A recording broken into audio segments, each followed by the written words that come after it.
ದಾವಣಗೆರೆ ಮೇಲೆ ಪ್ರೀತಿ. ಯಾವ ರಾಜಕೀಯ ಇದು? ಯತ್ನಾಳ್ ಅವ್ರನ್ನ ಹಿಂದೂ ವೋಟ್ ಪಾಲಿಟಿಕ್ಸ್.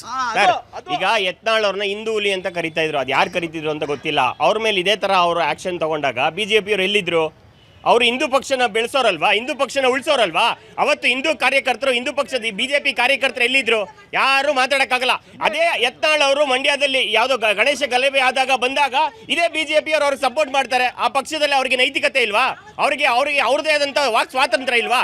ಈಗ ನೈತಿಕತೆ ವಿಚಾರ ಬಂದಾಗ ಈ ದೇಶದಲ್ಲಿ ಯಾವ ಪಾರ್ಟಿಗೂ ಕೂಡ ಮಾರಾಲಿಟಿ ಇಲ್ಲ ಸರ್. ನಮಗೆ ನೈತಿಕತೆ ಇದೆ. ನಾವು ಮುಸ್ಲಿಂ ಸಮುದಾಯಕ್ಕೆ ನಾವು ಒಳ್ಳೇದು ಮಾಡಿದೀವಿ. ನಾವು ಮಾಡಿರುವಂತ ಕೆಲಸಗಳಿಗೆ ಮುಸ್ಲಿಂ ಸಮುದಾಯ ಸರ್ ಒಂದು ನಿಮಿಷ, ಅವರಿಗೆ ಇತಿಹಾಸ ಗೊತ್ತಿಲ್ಲ. ಮುಸ್ಲಿಂ ಸಮುದಾಯಕ್ಕೆ ನೀವು ಮಾತ್ರ ಒಳ್ಳೇದು ಮಾಡಿರೋದಾ ಸರ್? ಭಾರತ ದೇಶದಲ್ಲಿ ಯಾರಾದರೂ ಕಾಂಗ್ರೆಸ್ ಅಲ್ಲಿ ಸರ್ವಶ್ರೇಷ್ಠ ನಾಯಕತ್ವವನ್ನು ಬೆಳೆಸಿಕೊಟ್ಟಿದೆ ಅಂದ್ರೆ ಮುಸ್ಲಿಂ ಜನಾಂಗಕ್ಕೆ ಅದು ಕಾಂಗ್ರೆಸ್ ಪಕ್ಷ. ಈ ಮೊದಲು ರಾಜೀವ್ ಗಾಂಧಿ ಅವರು ನೋಡಿ, ಅಬ್ದುಲ್ ನಜರ್ ಅವರು ಅವತ್ತು ನೀರಿನ ಕ್ರಾಂತಿಯನ್ನ ಮಾಡಿದ್ರು. ಅದನ್ನ ದೇಶ ಮಟ್ಟದಲ್ಲಿ ತಗೊಂಡೋಗಿ ನೀರಿನ ಕ್ರಾಂತಿಯನ್ನ ಇದೇ ರೀತಿ ಸಾಕಷ್ಟು ನಾಯಕತ್ವಗಳನ್ನ ಬೆಳೆಸಿತು. ಇವತ್ತು ಮುಸ್ಲಿಂ ನಾಯಕತ್ವಕ್ಕಾಗಿ ಅವರ ಒಳಜಗಳಿಂದಾಗಿ ಇದಕ್ಕೆ ಕಾಂಗ್ರೆಸ್ ಪಕ್ಷದ ಮೇಲೆ ಗೂಬೆ ಕೂರಿಸೋದು ಸರಿಯಲ್ಲ. ಇದು ಪಕ್ಷ ಮತ್ತು ಮುಸ್ಲಿಂ ಸಮುದಾಯದ ನಡುವೆ ನಡೀತಿರೋದಲ್ಲ, ಮುಸ್ಲಿಂ ಒಳಗಡೆ ನಡೀತಾ ಇರುವಂತಹ ಬಡ ರಾಜಕೀಯ ಅಷ್ಟೇ. ಆಂತರಿಕ ಕರೆಕ್ಟ್ ಆಗಿತ್ತು. ಮುಸ್ಲಿಂ ಅವ್ರಿಗೆ ನಾವು ಬಿಟ್ರೆ ಬೇರೆ ಯಾರು ಒಳ್ಳೆ ಕೆಲಸ ಮಾಡಿಲ್ಲ. ನಾನು ಲಿಸ್ಟ್ ಕೊಡ್ತೀನಿ, ಅದೇ ಬಿಜೆಪಿ ಅವ್ರು ಲಿಸ್ಟ್ ಕೊಡ್ತಾರ? ಅವ್ರಿಗೆ ಚಾನ್ಸೇ ಇಲ್ಲ. ಅವರಿಗೆ ಸಾಚಾರ್ ಕಮಿಟಿ ಯಾರನ್ನ ಮಾಡಿದ್ದು? ನಾವು UPA ಗೌರ್ಮೆಂಟ್ ಅಲ್ಲೇ ಮಾಡಿದ್ದು.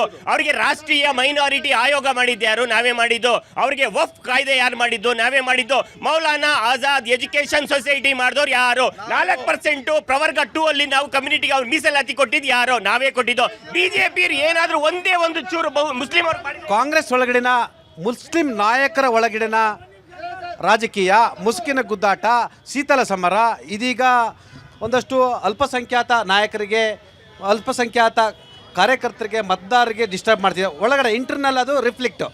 ಹೌದು ಸರ್, ಖಂಡಿತ ಮಾಡುತ್ತೆ. ಯಾಕಂದರೆ ಮುಸ್ಲಿಮರು ಮೊದಲಿಂದನೂ ನಂಬ್ಕೊಂಡು ಬಂದಿರೋದೇನೆಂದರೆ ಕಾಂಗ್ರೆಸ್ ಮಾತ್ರ ನಮ್ಮ ಹಿತಾಸಕ್ತಿನ ಕಾಪಾಡುತ್ತೆ, ಕಾಂಗ್ರೆಸ್ ಬಿಟ್ಟೆ ಬೇರೆ ಯಾವ ಪಕ್ಷನೂ ನಮ್ಮ ಹಿತಾಸಕ್ತಿನ ಕಾಪಾಡಲ್ಲ ಅಂತ ಮುಸ್ಲಿಮ್ರು ಅಂದ್ಕೊಂಡಿದ್ರು. ಬಟ್ ಈ ತಕ್ಷಣ ಏನು ಈ ಪರಿಸ್ಥಿತಿಲೇ ನಡೀತಿದೆಯಲ್ಲ ಬೆಳವಣಿಗೆಗಳು, ಅದರಿಂದ ಏನು ಮುಸ್ಲಿಮರಿಗೆ ಒಂದು ಜ್ಞಾನೋದಯ ಆದಂತಾಗಿದೆ. ನಾವು ಯಾವ ಕಾಂಗ್ರೆಸ್ ನಮ್ಮ ಪಕ್ಷ, ನಮ್ಮ ಜನ, ನಾವು ನಮ್ಮವರು ಅಂತ ಇದ್ವೋ ಅವ್ರು ನಮ್ಮವರಲ್ಲ ಅನ್ನೋ ಒಂದು ಜ್ಞಾನ ಅವ್ರಿಗೆ ಬಂದಿದೆ ಸರ್. ನಾನು ಆತ್ಮೀಯ ಮುಸಲ್ಮಾನ ಬಾಂಧವರಲ್ಲಿ ಒಂದು ಹೇಳೋಕೆ ಇಷ್ಟಪಡ್ತೀನಿ, ಬಿಜೆಪಿಯವರು ನಿಮ್ಮ ಹಿತಾಸಕ್ತಿನ ಕಾಪಾಡಲ್ಲ, ಕಾಂಗ್ರೆಸ್ ನಿಮ್ಮ ಹಿತಾಸಕ್ತಿ ಕಾಪಾಡಲ್ಲ. ಬನ್ನಿ ನಮ್ಮ ಜೊತೆ ಸೇರಿ ಆಮ್ ಆದ್ಮಿ ಪಾರ್ಟಿಲಿ ಸೇರ್ಕೊಳ್ಳಿ, ಎಲ್ಲರೂ ಬೆಳೆಯೋಣ, ಎಲ್ಲರೂ ಉಳಿಯೋಣ, ಅಷ್ಟೇ ಸರ್. ಇವತ್ತು ಮುಸಲ್ಮಾನರಿಗೆ ಬಿಜೆಪಿಯವರಾಗಲಿ, ಈಗ ಬಿಜೆಪಿಯವರು ಏಕ್ದಮ್ಮು ಏನು ಇದನ್ನು ತೋರಿಸ್ತಾ ಇದ್ದಾರೆ, ಕಾಳಜಿ ತೋರಿಸ್ತಾ ಇದ್ದಾರೆ.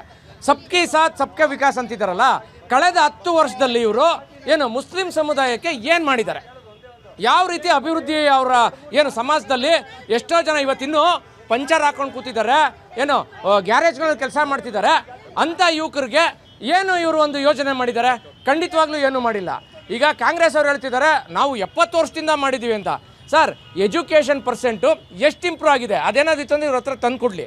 ಹಂಗಾಗಿ ಇದೇನು ಅಂತಂದರೆ ಅಲ್ಪಸಂಖ್ಯಾತರಿಗೆ ಹೇಳೋ ಪ್ರಕಾರ ಕಾಂಗ್ರೆಸ್ನವರು ಅಲ್ಪಸಂಖ್ಯಾತರನ್ನ ಸ್ವತಂತ್ರ ಭಾರತದಿಂದ ಇಲ್ಲಿವರೆಗೂ ವೋಟ್ ಬ್ಯಾಂಕ್ ಆಗಿ ಮಾಡಿಕೊಂಡ್ರು. ಅವರಿಗೆ ಎಲ್ಲ ಒಂದು ಕಡೆ 100 ರೂಪಾಯಿ ಇದ್ದರೆ 1 ರೂಪಾಯಿ ಕೊಟ್ಕೊಂಡು ಸ್ವಲ್ಪ ತುಪ್ಪ ತಿನ್ಸ್ಕೊಂಡು ಅವ್ರ ಹತ್ರ ಓಟ್ ಹಾಕ್ಸ್ಕೊಂಡಿದ್ರು ಅಂತನಾ? ಖಂಡಿತವಾಗ್ಲೂ ಸರ್, ನಾನು ಅದನ್ನೇ ಹೇಳ್ತಿರೋದು. ಇವತ್ತಿಗೂ ಪಂಚರ್ ಅಂಗಡಿಗಳಲ್ಲಿದ್ದಾರೆ ನಮ್ಮ ಮುಸ್ಲಿಂ ಬಾಂಧವ ಯುವಕರುಗಳು, ಮತ್ತು ಗ್ಯಾರೇಜ್ಗಳಲ್ಲಿದ್ದಾರೆ. ಎಷ್ಟು ಜನ ಇವತ್ತು ಡಾಕ್ಟರ್ಗಳಾಗಿದ್ದಾರೆ, ಎಷ್ಟು ಜನ ಸಾಫ್ಟ್ವೇರಲ್ಲಿದ್ದಾರೆ, ಅಥವಾ ಎಷ್ಟು ಜನ IIT ಗ್ರಾಜ್ಯುಯೇಟ್ಸ್ ಇದ್ದಾರೆ. ನೀವೇ ನಿಮ್ಮ ವಾಯು ಮುಖಾಂತರ ಅನೌನ್ಸ್ ಮಾಡಿ ಹೇಳಿದ್ರು ಎಲ್ಲ. ಇವತ್ತು ಮುಸ್ಲಿಂ ರಕ್ಷಣೆ ಮಾಡ್ತಿರೋದೇ ಕಾಂಗ್ರೆಸ್ ಅಂತ ಹೇಳಿದ್ರೆ, ಅಂದರೆ ಈ ದೇಶದ ಸಂವಿಧಾನ ಇಲ್ದಂಗೆ ಆಯಿತು. ಪ್ರಜಾಪ್ರಭುತ್ವ ವ್ಯವಸ್ಥೆ, ಸಂವಿಧಾನ, ಕಾನೂನು ಯಾವುದಿಲ್ಲ. ಅಂದರೆ ಕಾಂಗ್ರೆಸ್ಸೇ ಕಾನೂನಾ? ಸುಮಾರು 60 ವರ್ಷಗಳ ಕಾಲ ಅವರೇನಾದರೂ ಅಧಿಕಾರ ಮಾಡಿದರೆ ಅದು ಮುಸ್ಲಿಮರ ಪ್ರಮುಖ ಕಾರಣದಿಂದನೇ ಅವರು ಅಧಿಕಾರ ಮಾಡಿರ್ತಕ್ಕಂಥದ್ದು, ಬೇರೆಯವರಿಂದ ಅಲ್ಲ. ಕೇವಲ ನಾವು ಹೇಳಿದ್ವಿ ಅಂಧ ಭಕ್ತಿಯ. ಹೌದಾ? ಮುಸ್ಲಿಮರೇ ಕಾರಣ ನಿಮಗೆ ಅಧಿಕಾರಕ್ಕೆ ಕಳೆದ 60 ವರ್ಷದಿಂದ? ಸರ್, ಭಾರತದಲ್ಲಿ ಸಮಾಜ ನಿರ್ಮಾಣ ಮಾಡಿದ್ದು ಕಾಂಗ್ರೆಸ್ ಪಕ್ಷ. ಮುಸ್ಲಿಮರೇ ಕಾರಣ? ನಮ್ದು ಜಾತ್ಯತೀತ ಪಕ್ಷ, ಯಾರು ಬೇಕಾದ್ರೂ. ಮುಸ್ಲಿಮರೇ ಕಾರಣ? ಜಾತ್ಯತೀತ ಪಕ್ಷ ಸರ್, ಅವ್ರದ್ದು ಜಾತ್ಯತೀತ ಪಕ್ಷ ಅಂತ. ಹೌದು ನೋಡಿ, ನಾನು ಹೇಳಿದ್ದು ಪ್ರಮುಖ ಕಾರಣ ಅಂತ. ಪ್ರಮುಖ ಕಾರಣ ಅದೇ ಲಿಂಗಾಯತ ಸಮುದಾಯ ಕೈ ಬಿಟ್ರೆ ಇವ್ರ ಅಧಿಕಾರ ಇರೋದಿಲ್ಲ, ಅದೇ ಒಕ್ಕಲಿಗ ಸಮುದಾಯ ಕೈ ಬಿಟ್ರೆ ಇವ್ರ ಅಧಿಕಾರ ಇರೋದಿಲ್ಲ. ಅದೇ ಮುಸಲ್ಮಾನರ ಸಮುದಾಯ ಯಾವತ್ತೂ ಸಹ ಅವ್ರನ್ನ ಕೈ ಬಿಟ್ಟಿಲ್ಲ, ಅವ್ರನ್ನ ಕಾಪಾಡ್ಕೊಂಡ್ ಬಂದಿದೆ. ಒಂದು ಹೇಳ್ತೀನಿ, ಶಾಮನೂರು ಶಿವಶಂಕರಪ್ಪನವ್ರ ಬಗ್ಗೆ ಹೇಳಿದ್ರು. ಶಾಮನೂರು ಶಿವಶಂಕರ ಕುಟುಂಬ ಏನು ಮಾಡ್ತು, ಎಲ್ಲರ ಬಗ್ಗೂ ಇವರು ಒಂದು ಪಕ್ಷ ವಿರೋಧಿ ಚಟುವಟಿಕೆ ಮೂಲಕ ಎಲ್ಲರನ್ನೂ ತೆಗಿತಾ ಇದ್ದಾರೆ. ಶಾಮನೂರು ಶಿವಶಂಕರ್ ಸಮರ್ಥ್ ಇವರ ಯಾರು ಇನ್ನೂ ಟಿಕೆಟೇ ಅನೌನ್ಸ್ ಮಾಡಿಲ್ಲ, ಯಾವ ಒಂದು ಮಾನದಂಡದೊಂದಿಗೆ ಹೋಗಿ ಟಿಕೆಟ್ ಇದನ್ನ ಅಪ್ಲಿಕೇಶನ್ ಕೊಟ್ಟರು? ಯಾರು ಕೊಟ್ಟರು? ಅದು ಪಕ್ಷ ವಿರೋಧಿ ಚಟುವಟಿಕೆ ಅಲ್ವಾ? ಅದಕ್ಕೆ ಯಾರು ಅವರು ದೊಡ್ಡ ಸಮುದಾಯದವರು, ದುಡ್ಡಿರೋರು, ಶ್ರೀಮಂತರು ಕಾಂಗ್ರೆಸ್ ಎದುರಾಕಳಕ್ ಸಾಧ್ಯ ಏನ್ರಿ? ಅಲ್ಪಸಂಖ್ಯಾತರ ಆದ್ರೆ ಯಾರು ಕೇಳೋ ಪ್ರಶ್ನೆ ಮಾಡಾರ ಯಾರು? ನೋಡಿ, ಅದು ಕಾಲ ಹೊಟ್ಟೋಯ್ತು. ಹೇಳ್ತಾ ಇದ್ರಲ್ಲ ಪಂಚಾರ ಹಾಕ್ಕೊಂಡೇ ಇದ್ದಾರೆ, ಇನ್ನೊಂದು ಮಾಡ್ಕೊಂಡಿದ್ದಾರೆ ಅಂತ, ಅದೆಲ್ಲ ಮಠ ನೋಡ್ಕೊಂಡೆ ಆ ಕಾಲ ಹೋಗಿದೆ. ಇವತ್ತು ಅಲ್ಪಸಂಖ್ಯಾತರು ಮುಸಲ್ಮಾನರು IAS ಆಫೀಸರ್ ಆಗಿದ್ದಾರೆ, IPS ಆಫೀಸರ್ ಆಗಿದ್ದಾರೆ, ಗ್ರೇಡ್ 1 ಆಫೀಸರ್. ಕಾಂಗ್ರೆಸ್ ಹೇಳಿ ಎಲ್ಲ ನಾವೇ ಮಾಡಿರೋದು ಅಂದ್ರು. ಅವ್ರು ಓದಿಲ್ಲ ಪಾಪ, ಅವರೇ ಮಾಡಿರೋದು. ಹೌದು, ಅವ್ರು ಓದೇ ಇಲ್ಲ. ಇವರೇ ನೋಡಿ, ಇವ್ರು ಡೂಪ್ಲಿಕೇಟ್ ಕೊಟ್ಟವ್ರು. ಹಂಗಾದ್ರೆ ಡೂಪ್ಲಿಕೇಟ್ ಸರ್ಟಿಫಿಕೇಟ್ ಕೊಟ್ಟವ್ರು. ಹಾಗಾದ್ರೆ ಇವ್ರು ಹೇಳ್ತಾ ಇರೋದೆಲ್ಲ ಅಪ್ಪಟವಾದಂಥ ಸುಳ್ಳು. ಒಂದು ಮುಸಲ್ಮಾನರಿಗೆ ಮಾಡಿರ್ತಕ್ಕಂಥ ದೊಡ್ಡ ದ್ರೋಹ, ವಚನ ಭ್ರಷ್ಟತೆ ಮಾಡಿದ್ದಾರೆ. ಇನ್ನು ಮುಂದಿನ ದಿನಗಳಲ್ಲಿ ಅದಕ್ಕೆ ಪಶ್ಚಾತ್ತಾಪ ಪಡಬೇಕಾಗುತ್ತೆ. ಆಮ್ ಆದ್ಮಿ ಪಾರ್ಟಿ ಒಂದು ಅಲ್ಪಸಂಖ್ಯಾತರ ಬೆಂಕಿಯಲ್ಲಿ ಗಳ ಎರಿಯಕ್ಕೆ ಕೊಟ್ಟಿದ್ದೀರಾ ನೀವು. ಸರ್, ಅಲ್ಪಸಂಖ್ಯಾತರೆ ದಯವಿಟ್ಟು ನೀವು ಗುಲಾಮರನ್ನು ನಂಬೇಡಿ, ಅಂಧಭಕ್ತರು ನಂಬೇಡಿ. ಯಾಕಂದರೆ ಇವರು ನಿಮ್ಮ ಟಿಕೆಟ್ ಕೊಡಲ್ಲ, ಇವರು ನಿಮ್ಮ ವೋಟ್ ಹೆಸರನ್ನು ಡಿಲೀಟ್ ಮಾಡ್ತಾರೆ. ಸೊ ನೀವು ಹುಷಾರಾಗಿ ನೀವು ಎಚ್ಚೆತ್ಕೊಳ್ಳಿ. ದಾವಣಗೆರೆಯ ಅಲ್ಪಸಂಖ್ಯಾತ ಕಿಚ್ಚನ್ನ ಭಾರತೀಯ ಜನತಾ ಪಕ್ಷ ಲಾಭ ಮಾಡಲಿಕ್ಕೆ ಹೊರಟಿದೆಯಾ? ಈ ಅಲ್ಪಸಂಖ್ಯಾತರ ಜಗಳವನ್ನ JDS ಪಕ್ಷ ಅದರ ಲಾಭವನ್ನು ಪಡಲಿಕ್ಕೆ ಹೊರಟಿದೆಯಾ? ಅಲ್ಪಸಂಖ್ಯಾತರ ಜಗಳ ಬಹುಶಃ ಕಾಂಗ್ರೆಸ್ನಲ್ಲಿ ಮುಂದಿನ ದಿನಗಳಲ್ಲಿ ದೊಡ್ಡ ಕ್ರಾಂತಿಯನ್ನು ಎಬ್ಬಿಸುತ್ತಾ? ಅಲ್ಪಸಂಖ್ಯಾತರ ಬೀದಿಗೆ ಬಿದ್ದು ಕಾಂಗ್ರೆಸ್ನ ವಿರುದ್ಧ ಹೋರಾಟಗಳನ್ನ ಮಾಡ್ತಾರಾ?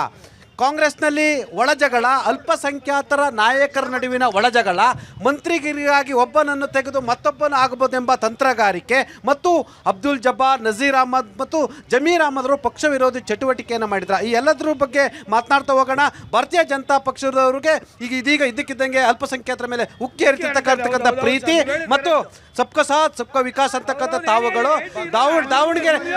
ದಾವಣಗೆರೆಯಲ್ಲಿ ಬಹುಶಃ SDPIಗೆ ಮತ ಹಾಕದಷ್ಟು ತಾವು ಗೆಲ್ತೀವಿ ಅಂತೇಳಿ ತಮಗೆ ಅನಿಸ್ತಿದ್ಯಾ? ದಾವಣಗೆರೆ ಬೃಹನ್ ನಾಟಕ ನಡೀತಾ ಇದೆ. ಆ ನಾಟಕದಲ್ಲಿ ನೀವು ಒಂದು ಪಾತ್ರಧಾರಿ, ಭಾರತೀಯ ಜನತಾ ಪಕ್ಷಕ್ಕೆ ಅತಿ ದೊಡ್ಡ ಪಾತ್ರಧಾರಿ. ಯಾರು ಇಬ್ರು ಮುಸ್ಲಿಂ ನಾಯಕರನ್ನ ಸಸ್ಪೆಂಡ್ ಮಾಡಿದ್ರು. ಸೋನಿಯಾ ಗಾಂಧಿ ಕುಟುಂಬಕಂಗೆ ಹೋಗಿ ಸೂಟ್ ಕೇಸ್ ನಾಳೆ ಬೆಳಗ್ಗೆ ತಲುಪಿಸಿದ್ರೆ ಇಮಿಡಿಯೇಟು ಅವ್ರು ವಾಪಸ್ ಬರ್ತಾರೆ ಪಕ್ಷಕ್ಕೆ. ಯಾಕೆ ಕಿತ್ತಾಡ್ತೀರಾ? ಯಾಕೆ ಸಾರ್ ಕಿತ್ತಾಡ್ತೀರಾ? ಅವ್ರಿಗೆ ಹೇಳಿದ್ದು ಪ್ರಜ್ವಲ್ ರೇವಣ್ಣ ಹೇಳಿದ್ದು ಸೂಟ್ ಕೇಸ್ ಪಾಲಿಟಿಕ್ಸ್ ನಮ್ಮ ಪಕ್ಷದಲ್ಲಿ ಅಂತ. ಇವಾಗ ಸೋನಿಯಾ ಗಾಂಧಿಗೆ ಸೂಟ್ ಕೇಸ್ ತಲುಪಿಸಿದ್ರೆ ಇಮಿಡಿಯೇಟ್ ರಿವೋಕ್ ಆಗುತ್ತೆ ಸರ್ ಅವ್ರ ಸಸ್ಪೆನ್ಷನ್. ಹೇಳಿ ಅವ್ರಿಗೆ. ಈಗ ಇಷ್ಟೆಲ್ಲ ನೀವು ಮಾತಾಡ್ತಿದ್ದೀರಾ, ದಾವಣಗೆರೆ ಬಗ್ಗೆನೇ ಮಾತಾಡೋಣ. ಸವಾಲಾಗಿ ನೀವು ತಗೊಂಡಿದ್ದೀವಿ, ದಾವಣಗೆರೆ ವಿನ್ ಆಗ್ತಾರೆ ಅವರು, ಧೈರ್ಯವಾಗಿ ಹೇಳಕ್ ಸಾಧ್ಯ ಇದೆಯಾ? 2 ಬೈ ಎಲೆಕ್ಷನ್ ಭಾರತೀಯ ಜನತಾ ಪಾರ್ಟಿ ವಿನ್ ಆಗುತ್ತೆ, ಏನು ಹೇಳ್ತೀರಾ? ಯಾವುದೇ ಕಾರಣಕ್ಕೂ 2 ಬೈ ಎಲೆಕ್ಷನ್. ನೀವು ಯಾವಾಗಲೂ ಹೇಳ್ತಿದ್ದೀರಾ ನಿಮ್ಮ ಚಾನಲಲ್ಲಿ ಆಡಳಿತ ಪಕ್ಷನೇ ಗೆಲ್ಲೋದಂತ. ಈ ಸರಿ ಅದು ಉಲ್ಟಾ ಆಗುತ್ತೆ. 2 ಕೂಡ ಭಾರತೀಯ ಜನತಾ ಪಾರ್ಟಿ. ಸ್ವಲ್ಪ ನಿಮಗೆ ಮುಸ್ಲಿಮರ ಕಿತ್ತಾಟ, ಕಾಂಗ್ರೆಸ್ ಅಲ್ಪಸಂಖ್ಯಾತ ಕಿತ್ತಾಟ, SDPI ಎಂಟ್ರಿ ಕೊಟ್ಟಿದ್ದು ಬಹುಶಃ ಅತಿ ದೊಡ್ಡ ಲಾಭ ಆಯ್ತಲ್ಲ. ನೀವು ಹೇಳ್ತಾ ಇದ್ರಿ ಅಲ್ಪಸಂಖ್ಯಾತರಿಗೆ ಅನ್ಯಾಯ, ಟಿಕೆಟ್ ಕೊಟ್ಟಿಲ್ಲ ಅಂತೇಳಿ ಭಾರಿ ದೊಡ್ಡ ಮಟ್ಟದ ಸದ್ದನ್ನು ಮಾಡಿದ್ರಿ. ಬಹುಶಃ ಅದೇನಾದ್ರೂ ನಿಮಗೆ ಲಾಭ ಆಗುತ್ತಾ? ರಾಜಕೀಯ ಲಾಭ ಆಗುತ್ತಾ? ಯಾಕಂತೇಳಿ